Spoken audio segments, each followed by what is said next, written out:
Hello friend, welcome to my channel of division पर हम लोग स्टार्ट करते हैं आज से। नाम सर कर दिया हो अब तो क्या बायोलॉजी को स्टार्ट करते हैं। जो पहला चैप्टर हो जाएगा तो साइकोलॉजी, स्टडी ऑफ सेल यानी कोशिका विज्ञान। ठीक है, कोशिका विज्ञान के बारे में हम लोग आज करेंगे।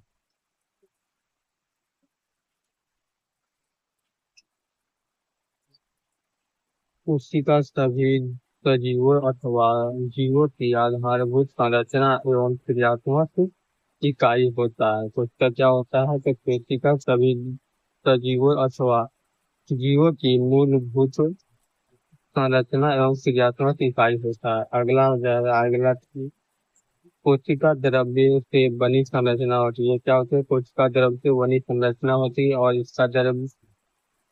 इसका जीव द्रव्य कई कार्बनिक तथा कई अकार्बनिक यौगिक की उपस्थिति रहते हैं। अगला हो जाएगा, सभी सजीवों की कोशिका एक समान नहीं होती है। सभी सजीवों की कोशिका एक समान नहीं होती। अलग अलग सजीवों की कोशिका का आकार, स्वरूप तथा संख्या एक दूसरे से काफी भिन्न होती है। आगे हो जाएगा कि कोशिका संसार की सबसे छोटी कोशिका हो जाएगा माइक्रोप्लाज्मा गैलेक्स कैप्सिकम हो जाएगा। माइक्रोप्लाज्मा गैलेक्स कैप्सिकम हो जाएगा। संसार की सबसे छोटी कोशिका माइक्रोप्लाज्मा गैलेक्स कैप्सिकम हो जाएगा। अगला हो जाएगा कि संसार की सबसे बड़ी कोशिका क्या हो जाएगा? शतुरमुर्ग का अंडा। संसार की सबसे बड़ी कोशिका कौन हो जाएगा? शतुरमुर्ग का अंडा। संसार की सबसे छोटी कोशिका मस्तिष्क के सेरिबेलम का गेन्यूल कोशिका हो जाएगा। शरीर की सबसे छोटी का कोशिका कौन हो जाएगा? तो मस्तिष्क के सेरिबेलम का गेन्यूल गेनियोल कोशिका हो जाएगा। मानव शरीर का सबसे बड़ी कोशिका अंडाणु यानी ओवम होता है। मानव शरीर का सबसे बड़ी कोशिका कौन होता है? अंडाणु यानी ओवम होता है। मानव शरीर की सबसे लंबी कोशिका न्यूरॉन होता है।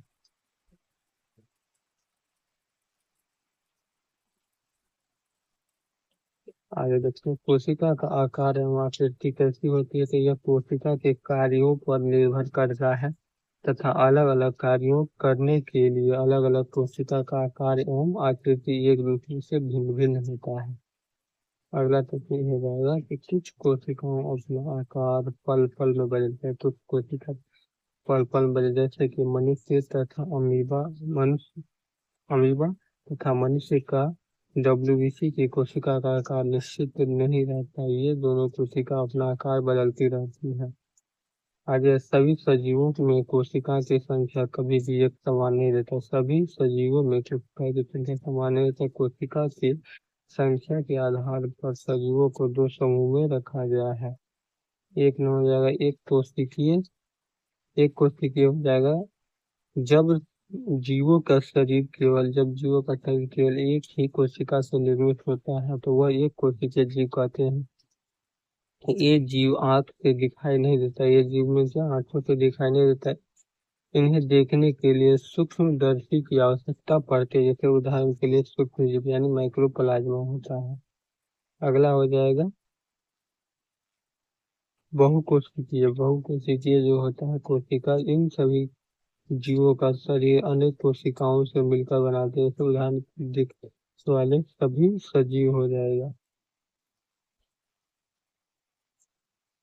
आगे हो जाएगा, भिन्न भिन्न सजीवों की कोशिका की संख्या कितनी होगी? भिन्न भिन्न सजीवों की कोशिका की संख्या कितनी होगी? ये सजीवों के शरीर के आकार पर निर्भर करती है। शरीर का आकार जितना बड़ा होगा उतनी कोशिका की संख्या अधिक होगी। यानी कोशिका का विकास क्रम कैसे हुआ? आगे देखते हैं। 1590 में जेड जैनसन तथा एच जैनसन ने माइक्रोस्कोप की खोज किया था। एच जैनसन तथा एच जैनसन ने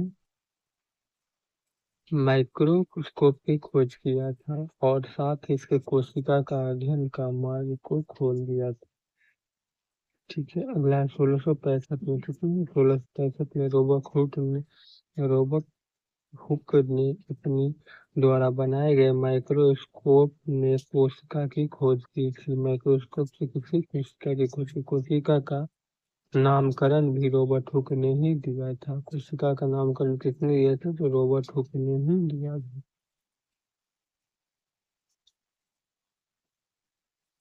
कोशिका का कोशिका लैटिन शब्द से बना हुआ है जिसका अर्थ होता है छोटा कमरा। कोशिका का लैटिन शब्द से बना हुआ है जिसका अर्थ होता है छोटा कमरा।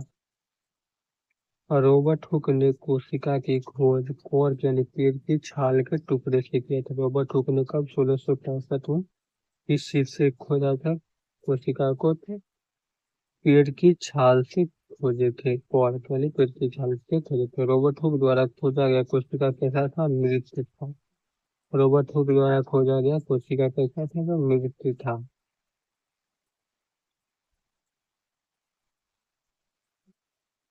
अगला है 1683 में ल्यूवेनहोक के द्वारा सर्वप्रथम जीवित कोशिका की खोज की गई थी। ल्यूवेनहोक ने पहले की तुलना में उन्नत माइक्रोस्कोप जिसके जीव कोशिका के रूप में जीवाणु प्रोटोजोआ आरबीसी कोशिकाओं में देखा था। किसने जीवित कोशिका की खोज किसने खोजा था? तो ल्यूवेनहॉक ने ही खोजा था। जीवित कोशिका की खोज ल्यूवेनहॉक ने किया था।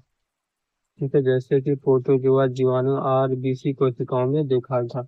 1831 में रॉबर्ट ब्राउन ने कोशिका के मध्य गोल संरचना देखी थी जिसका नाम उन्होंने केंद्रक रखा था। कोशिका के अंदर गोल यानी केंद्रक का खोज किसने किया था? तो रॉबर्ट ब्राउन ने कब किया था? तो 1861 में किया था।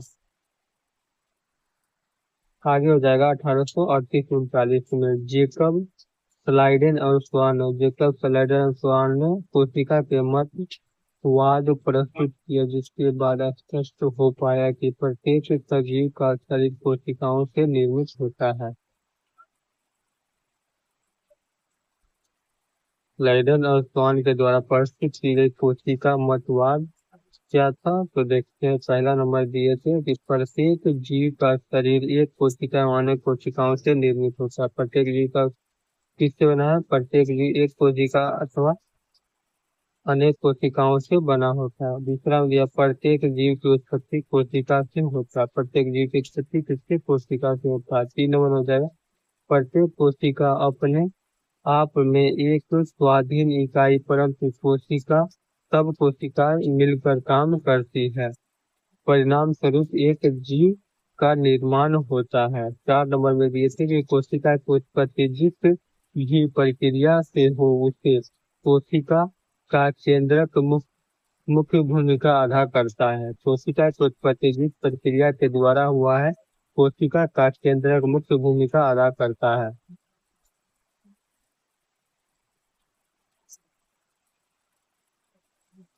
आगे हो जाएगा 1839 में पुरकिंजर ने कोशिका में पाए जाने वाला अर्धतल एवं दानेदार द्विद्रव्यकी का नाम दिया था। अठारह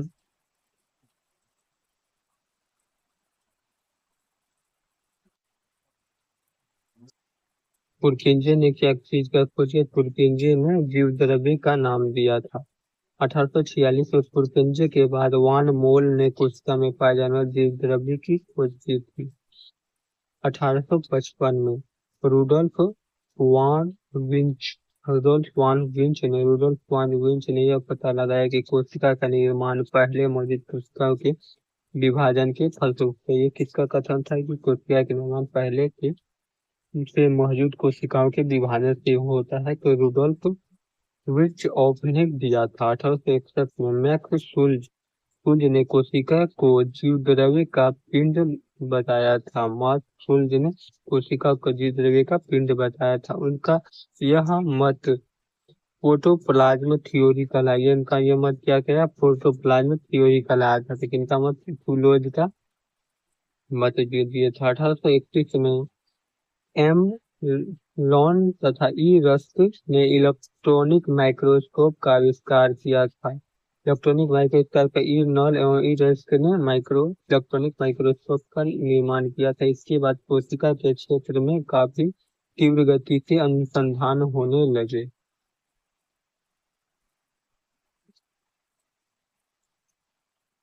आगे हम लोग देखते हैं कोशिका की संरचना। कोशिका को मुख्य रूप से 2 हिस्सों में बांटा है। कोशिका को कितने भागों में? 2 भागों में बांटा गया है। कोशिका झिल्ली, ठीक है, जो पौधों में कोशिका झिल्ली के अतिरिक्त कोशिका भित्ति भी और जीवद्रव्य भी होता है।